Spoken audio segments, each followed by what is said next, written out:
Mayati Allah Association, 80% of the responsibility of the genocide is on you.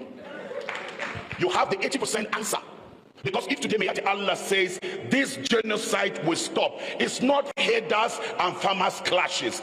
Intentional genocide, terrorism, and that must stop. Fulani Oshun, Fulani Ekiti, Fulani Sokoto, Fulani Katsina, Fulani Kaduna, Fulani Plateau, Fulani Benue, Fulani Taraba. Are you the only tribes in Nigeria? Until justice is done, there will never be a solution. If you get a Fulani man that is a killer, deal with him as a killer. If you get a Bureau man that is a killer, deal with him as a killer, and this will come to an end. But you don't give certain people advantage over other tribes. Mo kí yín káàkiri gbogbo bí tí ẹ ti ń wò wá. Ẹ wo fọ́nrán tí ẹ kọ́kọ́ gbọ́ yẹn. Ẹ wo problem ń bẹ Nàìjíríà. Ẹni tó ń sọ̀rọ̀ yẹn Fúlàní ni o. Fúlàní lẹni tó ń sọ̀rọ̀ yìí. Ẹgbọ́n tó sọ. Ó ní 80% ìṣẹ̀lẹ̀ ìṣekúpani, bandit ni, kájínigbé ni, káṣe gbogbo ẹ̀ ni. Ó ló ń bẹ lọ́rùn àwọn Mayati Allah. Ó ní tí wọ́n bá bí wọ́n, àwọn ni wọ́n ní ìdáhùn lọ́wọ́. Ó tún wá pèdè kan o, ẹ máa gbọ́ o. Ó ní bí àwọn Fúlàní bí wọ́n ṣe ń pa àwọn èèyàn kiri tí wọ́n ń pariwo farmer S-man wípé farmer S-man ló ń dá wàhálà lẹ̀, ó ní irọ́ ni. Ó ní tó ń bẹ ńlẹ̀ kì í ṣe ọ̀rọ̀ ìjà farmer and S-men. Ó ní àwọn Fúlàní mọ̀ọ́mọ̀ intentionally láti máa pa àwọn èèyàn ni. Èmi sàkọ́ mò ń sọ̀rọ̀. Ẹni tó sọ̀rọ̀ nínú fọ́nrán èyí tẹ́ ń gbọ́ yẹn, ó ní wọ́n ń pè ní pásítọ̀ ni, Ẹ̀bùbá, ó ní wọ́n ń pè Fúlàní ni, Kànúrì ni. Ká sọ pé bóyá akọ̀ọ́bọ̀ bàbá yìí lẹ́nu ni. Ó ń sọ̀rọ̀ yẹn fúnra ẹ̀ látàrí nǹkan tó mọ̀. Ẹ rí i pé máa yẹn pèdè kan wípé sáwọn nìkan ni.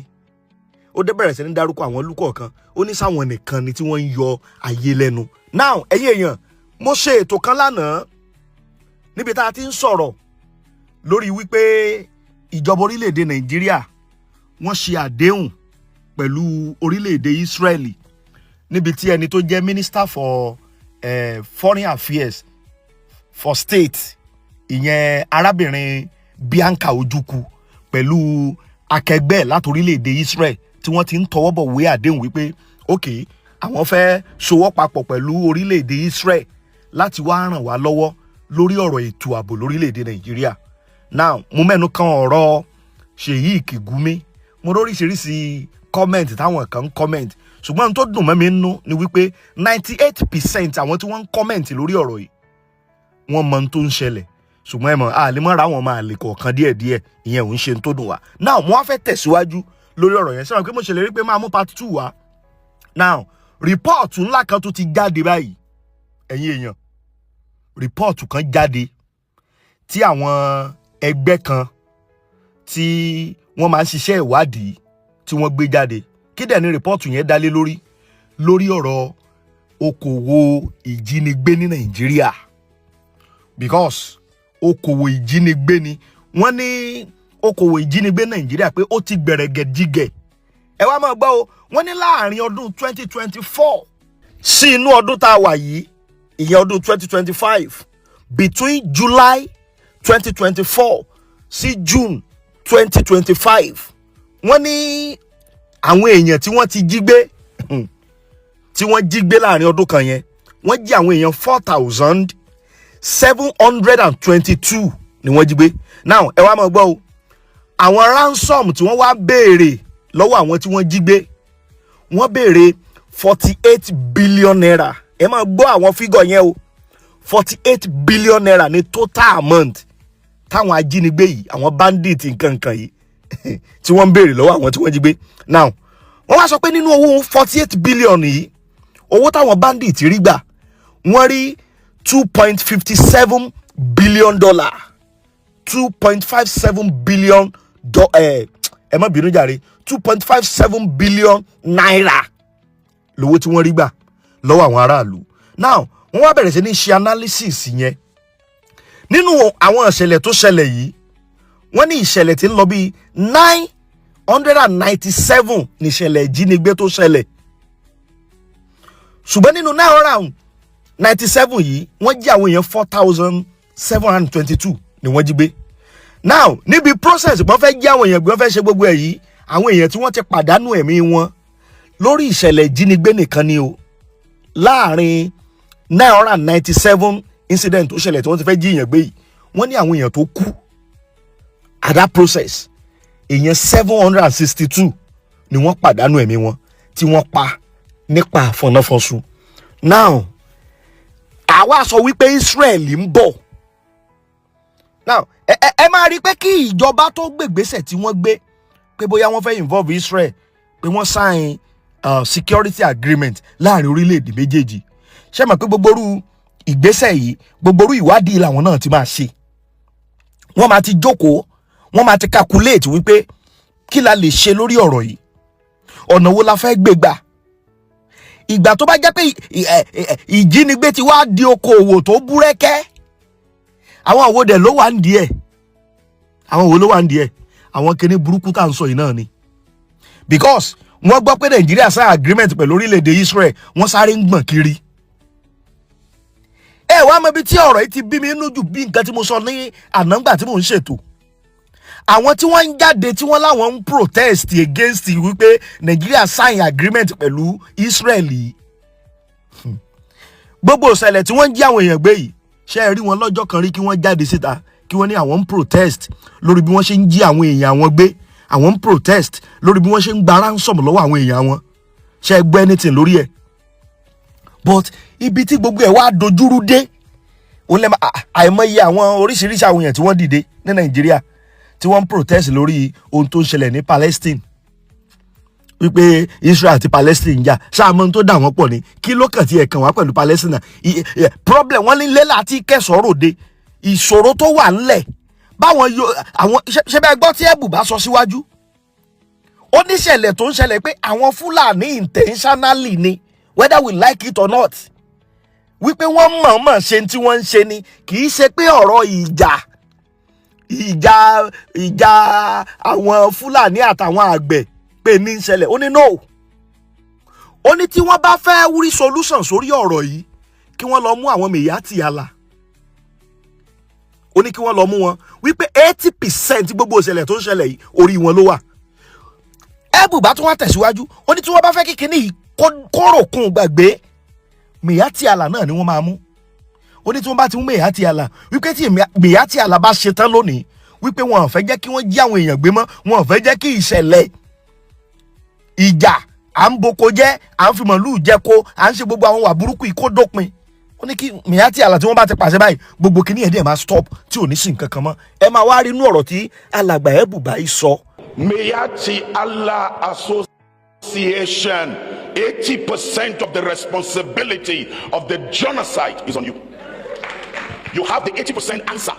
Because if today Mèyátì Àlà says this genocide will stop, it's not herders and farmers clashes. Intentional genocide, terrorism, and that must stop. Fulani Osun, Fulani Ekiti, Fulani Sokoto, Fulani Katsina, Fulani Kaduna, Fulani Plateau, Fulani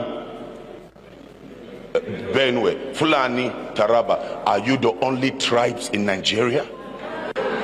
Until justice is done, there will never be a solution. If you get a Fulani man that is a killer, deal with him as a killer. If you get a Bureau man that is a killer, deal with him as a killer, and this will come to an end. But you don't give certain people advantage over other tribes.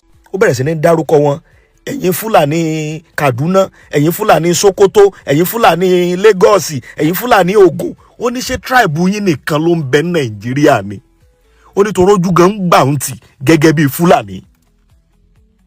Now ìjọba wa fẹ́ gbé right ìgbésẹ̀. Gumi wá sáré jáde, Gumi sáré ń sọ̀rọ̀. Gumi sáré ń sọ̀rọ̀. Now ẹ wo report tó jáde lórí pa Ajinigbe láì gbé láì ta. Wọ́n gba 2.56 billion as a ransom lọ́wọ́ àwọn aráàlú tí wọ́n rí jẹ tí wọ́n rí mu. Tẹ́ bá equivalent owó yẹn sí dollars, wọ́n gba 1.66 million dollars lórí wípé a fẹ́ máa jí àwọn èèyàn gbé. Ṣùgbọ́n nǹkan kan tó ń dùn mí ni wípé ó yẹ kí ìjọba náà gbé àwọn ìgbésẹ̀ kan tó lágbára. Èmi ní gbogbo irú àwọn Gumi yẹn kò yẹ kí wọ́n máa rìn kiri. Tó bá ṣeé ṣe kórílẹ̀-èdè Saudi Arabia ó dá Gumi padà wípé Gumi kò lè wọ̀lú àwọn mọ́. Ṣé bí bó ṣe dé Nàìjíríà yìí, ó yẹ kí wọ́n gbé ni. Because ó yẹ kí ìjọba ó kọ́kọ́ ṣèwádìí kí ló ṣẹlẹ̀ kó tó di kórílẹ̀-èdè Saudi gbégbésẹ̀ yẹn. Because ara àwọn ṣèyíkì tí wọ́n ń pọ́nlé Nàìjíríà ni. Àwọn ni wọ́n ń pọ́nlé. Tẹ́ bá dẹ̀ wo ṣèyíkì Gumi, Fulani ni. Fulani ni. That is why tẹ́ ṣe rí tó ṣe rọ̀ lọ́rùn. Ọjọ́ wo lẹ gbọ́ tí wọ́n kọlu Gumi rí? Àbọ̀jọ́ wo lẹ gbọ́ tí wọ́n kọlu ilé Gumi rí? No. Torí pé gbogbo ohun tó ń ṣẹlẹ̀ yìí wọ́n jọ mọ̀ sí ni. I'm telling you the fact. Táwọn orílẹ̀-èdè òkèrè bá lè sọ wípé no Gumi kò sáyè, kí wá ló wá ná orílẹ̀-èdè tiwa kí wọ́n kó gbogbo wọn. Bẹ́ẹ̀ bá gbàgbé ńgbà kan àwọn èèyàn kan wọ́n dárúkọ wọn wípé orílẹ̀-èdè Dubai ni wọ́n wà tí wọ́n ti ń finance àwọn criminal gbogbo yìí. Mélòó lẹ ti gbọ́ tí wọ́n múnú wọn? Ẹ wá gbọ́rọ̀ tí Ebu bá sọ. Ó ní kò yẹ káwọn ẹlẹ́ṣọ́ ààbò kí wọ́n fún tribe kan láǹfààní jù kan lọ. Ó ní tẹ́ bá ti mú Fulani tẹ́ rí pápá àyàn ni ẹ ṣèdájú ẹ̀ bó ṣe yẹ kẹ́ ẹ ṣe. Ó ní ṣùgbọ́n kì í wá ṣe pé kẹ́ ẹ wá fún wọn ní privilege lórí àwọn other tribes. Ṣé wọ́n pé privilege yẹn ni wọ́n ń jẹ́ ń sìn? They believe wípé Nigeria belongs to them. Ṣẹ́rin tó wá jẹ́ kó dùn mí tó bí mi nú òun ni wípé àwọn èèyàn wa kan tí iye wọn ti ra iye wọn ra wọn sásá bẹ́ẹ̀ sìn. Problem ta nílẹ̀ Yorùbá nìyẹn o. Wọ́n sásá bẹ́ẹ̀ sìn because bí tẹ́ bá ti ń gbọ́ ọmọ Yorùbá tó ti ń sọ wípé ẹni tó jẹ́ ọmọ ìyá biological ọmọ ìyá òun kì í sọ ọmọ ìyá mọ́. Àwọn táwọn jọ jẹ́ lẹ́sìn kan lọ́mọ ìyá àwọn. Now automatically ń sìn Fulani tó pe rẹ̀ lẹ́lẹ́sìn wọn wọ́n ti jọjọ́ ọmọ ìyá. Àbí what is the meaning? Ṣebí meaning ẹ̀ náà nìyẹn. Fulani bandit tó ń pa àwọn èèyàn káàkiri ọmọ ìyá ni wọ́n torí pé wọ́n jọ ń ṣẹ̀sìn kan. Àwọn people yìí dẹ̀ gọ sábẹ́ ẹ̀sìn ni wọn ò mọ Ọlọ́run. Ẹ wo iye ẹ̀mí tí wọ́n ti fi ṣòfò. Now ẹ wá jẹ́ kí n tẹ̀síwájú nínú report èyí tí wọ́n gbé jáde. Wọ́n wá bẹ̀rẹ̀ sí ní dárúkọ àwọn ìpínlẹ̀ tí kinní ọ̀hún ti gbilẹ̀. Wọ́n dákọ àwọn ìpínlẹ̀ lóríṣiríṣi. Wọ́n dákọ àwọn ìpínlẹ̀ lóríṣiríṣi. Wọ́n dárúkọ àwọn ìpínlẹ̀ lóríṣiríṣi.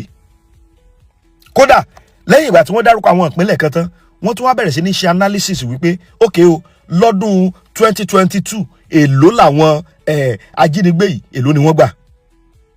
Owó tí wọ́n rí gbà lọ́dún 2022 wọ́n ní wọ́n gba 1.13 million dollars.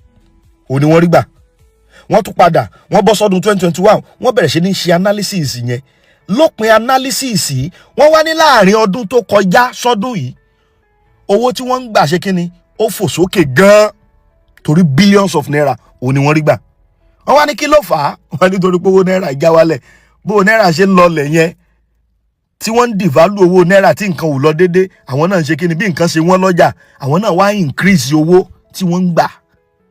Ìgbà tí wọ́n máa wá parí ìwádìí yẹn tí wọ́n parí report yẹn wọ́n wá jẹ́ kó yé wa wípé iṣẹ́ ìjínigbé ó ti di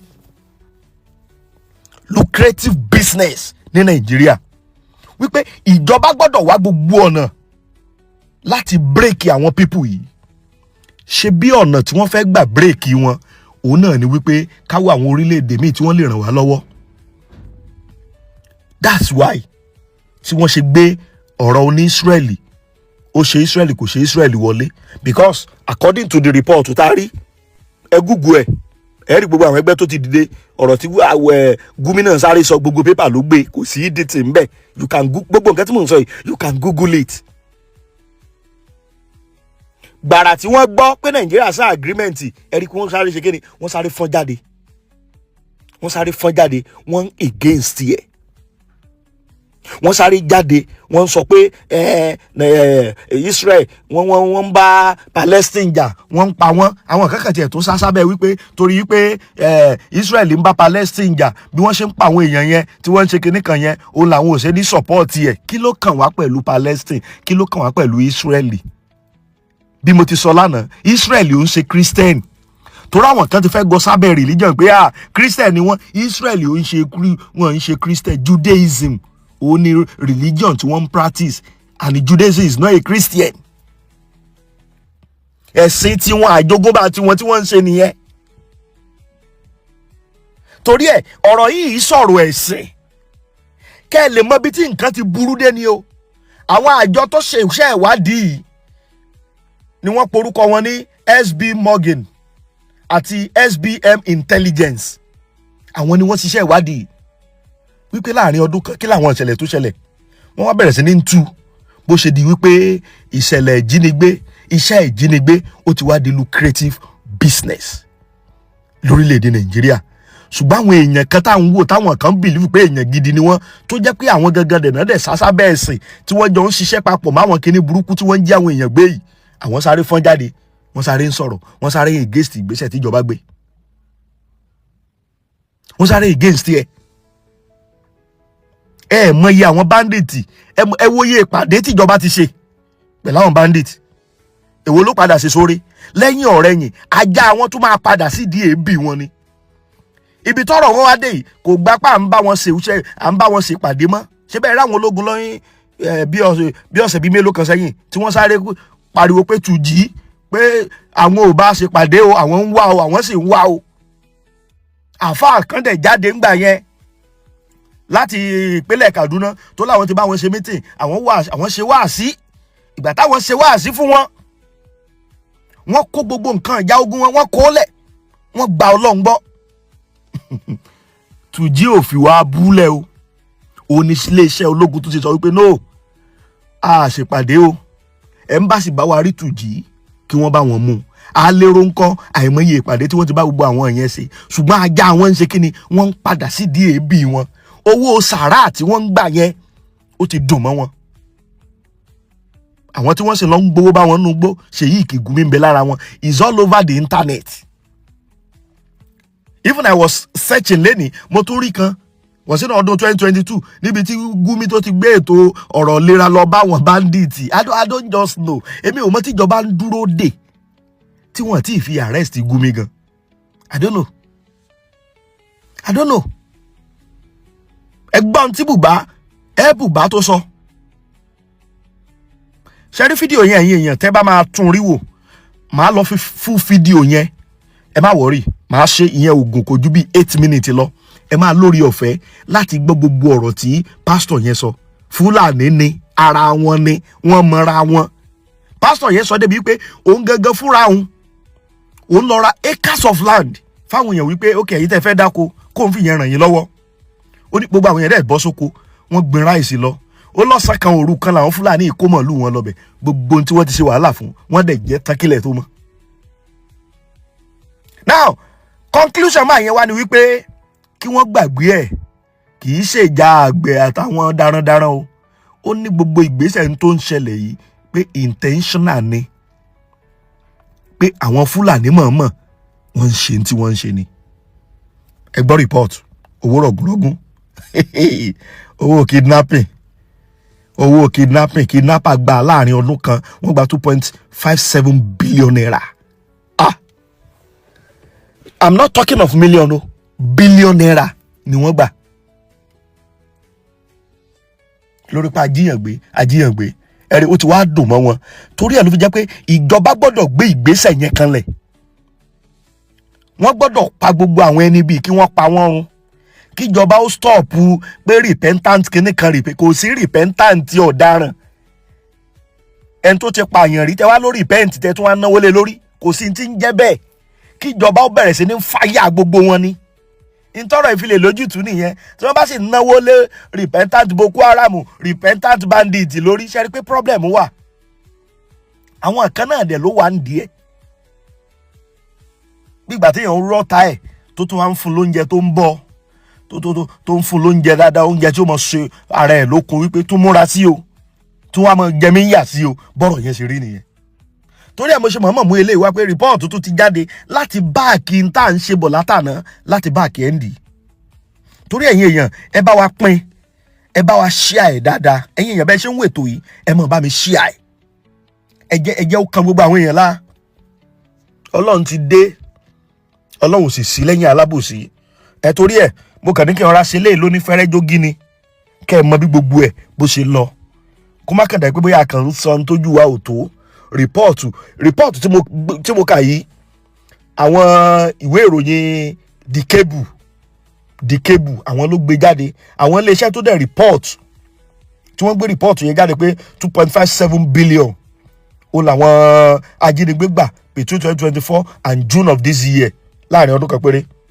Àwọn ni SB Morgan àti SBM Intelligence. Àwọn iléeṣẹ́ yẹn report findings wọn tí wọ́n gbé jáde nìyẹn. Ẹ̀yin èèyàn kẹ́bí ìlérí wa lórí ìkànnì Arabasẹ a máa gbìyànjú láti máa ṣàlàyé bí gbogbo àwọn nǹkan bó bá ṣe ń lọ. Lágbára Ọlọ́run àwa àtẹ̀yìn a ní lùgbàdì àwọn ẹni bíi gbogbo àwọn tí wọ́n sì ń yọ wá lẹ́nu tí wọ́n láàní fẹ̀dọ̀ lórí òróòró. Ọlọ́run Olódùmarè yóò tẹ gbogbo wọn rì láṣẹ Èdùmàrè. Ilẹ̀ Yorùbá ò ní dàrú o láéláé.